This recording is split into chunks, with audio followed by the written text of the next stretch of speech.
Yo, what is up, y'all? My name is Robert Donaldson, and welcome back to another edition of Rob's Best Bets and college football, baby.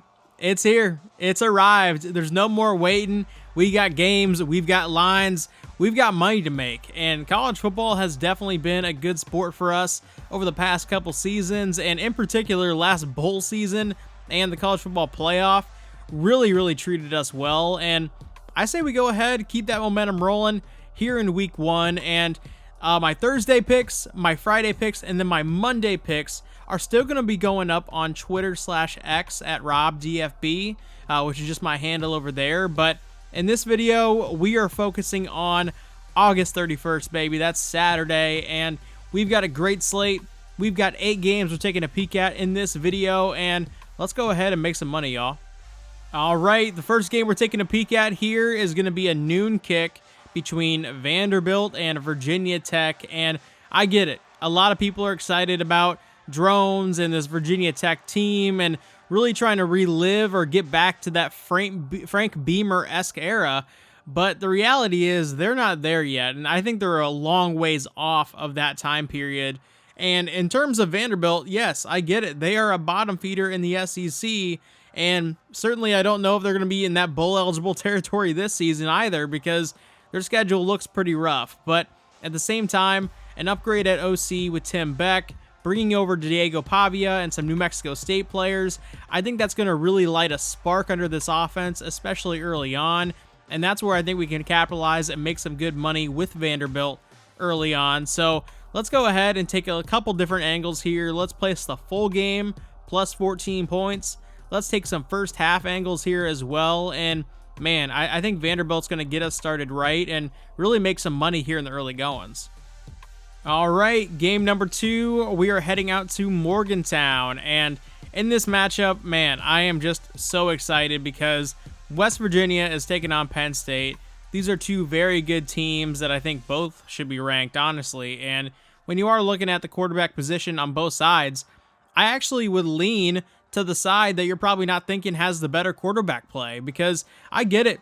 Drew Aller had a very shiny looking pass touchdowns to interception ratio last season, but the reality on the game film showed us that in step-up games like this will be in a ruckus environment in Morgantown, he didn't perform well, not even remotely well. And that's the biggest shock to me, because he does have some capabilities to take that next step.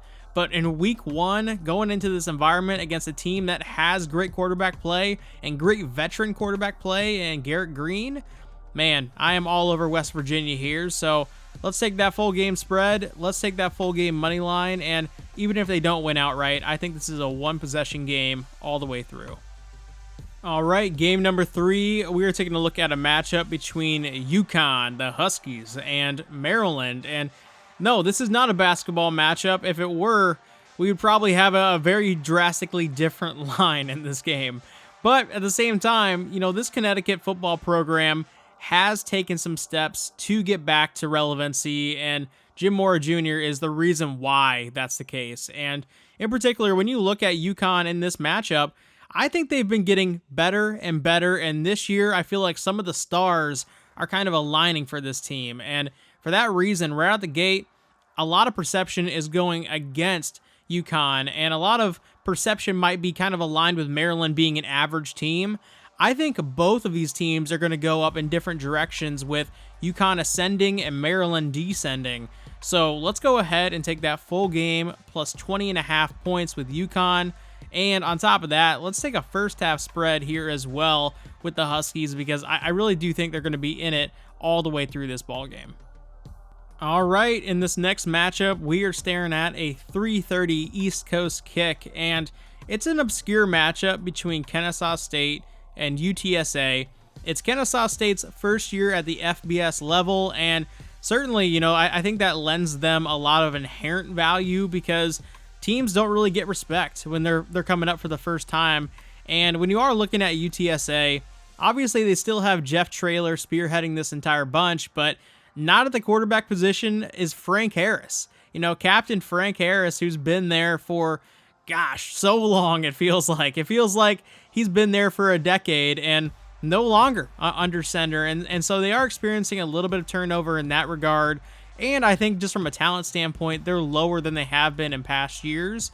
And I think a culmination of both of those things is lending a ton of value to Kennesaw State. And listen, I've been doing some deep dives, especially on their quarterback, Davis Bryson, who I had to pull up the huddle highlights. There's nothing really out there for him on YouTube or on Daily Motion or any of those video sites either. But at the same time, he looks electric. He looks like he could be an annoyance in the first half. And so let's kind of take that angle here and take a first half spread, take a first half money line stab as well, and then also try out for the full game there too.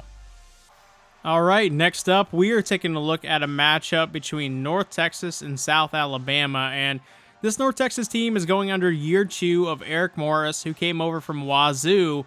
And I think they finally have a quarterback that can kind of get it done in this offense. Last year, I think, was the first step in the right direction of a quote-unquote rebuild, which we won't get too deep into the weeds on that because I don't think North Texas was in that bad of a spot before hiring Eric Morris either. But adding Chandler Morris as the quarterback of this offense, I think, is a major step up, especially when you look on the other side and South Alabama is undergoing a quarterback change, and they're bringing in a guy who has never made a career start in college football. I think North Texas right out of the gate here as an underdog is a very disrespectful line. So let's go ahead and take North Texas with the plus 5.5 points, and let's go ahead and sprinkle that full game money line here as well. All right, in this next game, we are taking a look at another pretty obscure matchup for Saturday, and it is a 7 o'clock kick, so this is going to be one of those night games that if you're having some brews, man, you're going to be pretty deep at this point, and you might even forget to bet it. So place that before it gets too crazy deep into the night. And when you are looking at this matchup between Sam Houston State and Rice, obviously Sam Houston is in year 2 of that move over to the FBS, and last year I thought they were very, very competitive out the gate, despite losing, and going 3-9 over the course of the entire schedule. I really thought that they had a lot of gamesmanship and a lot of competitiveness throughout the season, and I think there's going to be a next step progression this year. And when you are looking at this many points, 10.5 against Rice for the full game, I think that's a no-brainer. I also think that taking the first half money line is very smart because Sam Houston State was in a lot of those games against a Liberty, if you want to remember that game, or Jacksonville State, if you're looking at that game as well. And I think they're going to be able to win this game in total, but definitely through the first half here. All right, next up, we are going back to the entertainment value games here, and we're going to be taking a look at Notre Dame taking on Texas A&M, and this game is in College Station, Aggie Land, whatever you want to call it, and this is Mike Elko's head coaching debut for Texas A&M, and on the other side for Notre Dame, obviously sits his former QB at Duke and Riley Leonard. And last year, I kind of felt like the hype surpassed the talent with Riley Leonard because I do think Riley Leonard is a very talented quarterback for the college level and potentially beyond as well. But I really do think that people just kind of jumped far too soon over what he could potentially become, and he never really became it. And when you are looking at this matchup, I think Texas A&M, from a defensive perspective, have all the tools in the bag to get it done against Riley Leonard, and I think from an offensive standpoint, they can strike fast and strike often. So let's go ahead and lay those 3 points with Texas A&M, and let's go ahead and get on the board here in a big primetime game here in Week 1. All right, the final bet we are placing here on Saturday is going to come in another very obscure matchup between San Diego State and Texas A&M Commerce. And the big reason, and honestly one of the big things that got lost in the shuffle of Colorado football last year, was that Sean Lewis, the OC for that team last season, for Colorado last season, who came over from Kent State, he's a fantastic coach. And if you guys remember that transition that he pulled off at Kent State, where they went from dead last in points per game all the way to first in the entire country in terms of points per game in just a span of 2 seasons, man, you really can appreciate Sean Lewis for who he is. And right out the gate, I think San Diego State is going to be playing better football.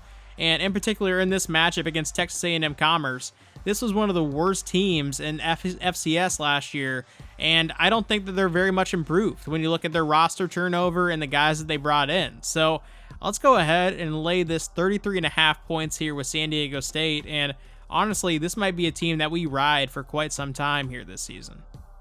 All that being said, y'all, I really appreciate you guys checking out today's video, and if you do want to see videos like this each and every week during the college football season, definitely drop a like on the video, definitely subscribe to the channel, and go ahead and share it on social media. I think that's probably the biggest thing that can really jumpstart this platform again. But for those who are also wanting to follow my just MLB bets and my college football bets that aren't on Saturday, you can do so on Twitter/X at RobDFB. And as always, y'all, I will see you in a future video.